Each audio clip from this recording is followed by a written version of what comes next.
Hey again, everybody. Maxwell McGee. Don't worry, I know there's a bit of a change of scenery, but we're still at PAX Prime. 2K Marin's putting on a bit of an XCOM, a little shindig, and I'm joined by Morgan Gray here, who's going to fill us in on what you guys are doing here. Yeah, sure thing. Thanks for coming by tonight. So since we last were showing the world XCOM at E3, as we were saying there, me specifically, we're spending a lot of time at XCOM University trying to get to the DNA of the XCOM experience. So a lot of emphasis on tactical gameplay. Agents, their powers, ordering them in the battlefield. So the TAC mode that we were showing off in our E3 sort of presentations and some video that's gone on the web has now gotten a lot more meaty depth. We're looking for what I'm personally calling kind of crunchy combat, so that your agents are pretty smart, they can handle a lot of business on their own, but we're really trying to explore the space where you, as their sort of battlefield commander, are like basically using them like extensions of your will and controlling them in a very sort of active, frenetic combat in the game world. In addition to that, I mean, we're trying to finish this whole game, so like we're finalizing out the story, we're building levels, we're recording stuff, we're getting the polish in, so we're really happy. Like we think like we've sort of crested to a good spot in the game, and now have a very clear path on how to execute on it moving forward. Now, I wanted to ask you a little bit about a little game called Xenonauts, and what do you guys think about that? Is it really the true successor to the XCOM name?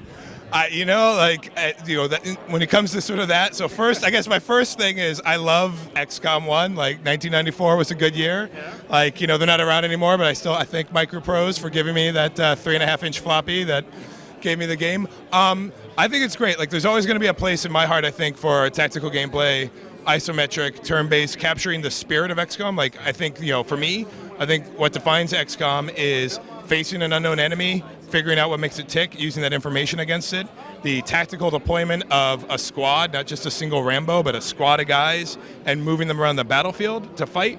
And then also, like, using your brains, like the whole concept of sort of research, right? Like, it's not just guys with guns. It's like you're running an organization, you're researching things. There's a whole, basically a war machine, an apparatus at play. And I think any game that has that can certainly say that they're following in the XCOM tradition.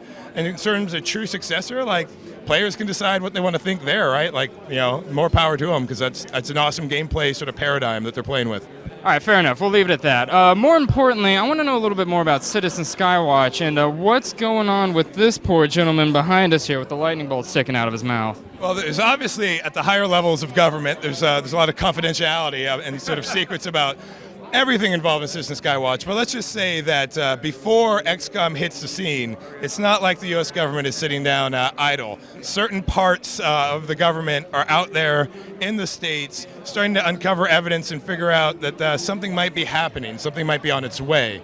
I don't know, I mean, we're called XCOM, so something probably to do with alien invasion onto the continental United States.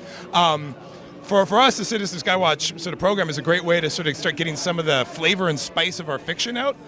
So like fans and people interested can kind of get a sense of the tone that we're trying to say. So here at PAX, which is my first PAX, by the way. It's my first too, so we're in the same boat here. It's been awesome. Thank you, PAX. It's been so much fun. With the Citizen Skywatch program, what we're trying to do here is sort of bring people in to the initial early signs of what is about to unfold in our game. So it's sort of an ARGY, altered reality, sort of move through movie set. Now tonight, where we're at, we're the players who were able to join Skywatch, because if you come to our booth, you can actually become a Citizen Skywatch member, which is kind of cool. You get your own ID card. We were all told tonight that Agent 13 had sort of like gone missing and there'd be new information. So we came here tonight to find out that Agent 13, the poor chap that we're probably about to show behind us, had an altercation with the cops out here. And when they put a couple bullets in him, something profound emerged from his mouth. And so it's a fun play, bringing that a bit of our early fiction into the real world, and also sort of hints at the way we're playing. It's not just little green men and saucers in space. It's sort of the sort of hidden threat that becomes more menacing and more present to the player as they go through the story. So I think it's kind of fun. Well, where can viewers go if they want to get involved in Citizen Skywatch? Well, the people here at PAX can come by the 2K booth and check out the Citizen Skywatch /XCOM booth at the show, where I do think this guy is actually going to be on display tomorrow. Are you going to wheel his poor body out of here and put him up on display? Well, like, he's evidence at this point, right? Like, it's not just a murder scene. He's evidence to something going on, and we need investigators, right? For our fans online, they can check out the game's webpage at XCOM, and it'll link you to exactly where you need to go for the Citizen Skywatch program. All right, well, we'll go ahead and let you get back to work here. Thank you so much for taking the time to chat with us. Thank you guys. Appreciate the time. All right, and folks at home, you can always check out GameSpot.com for more XCOM coverage.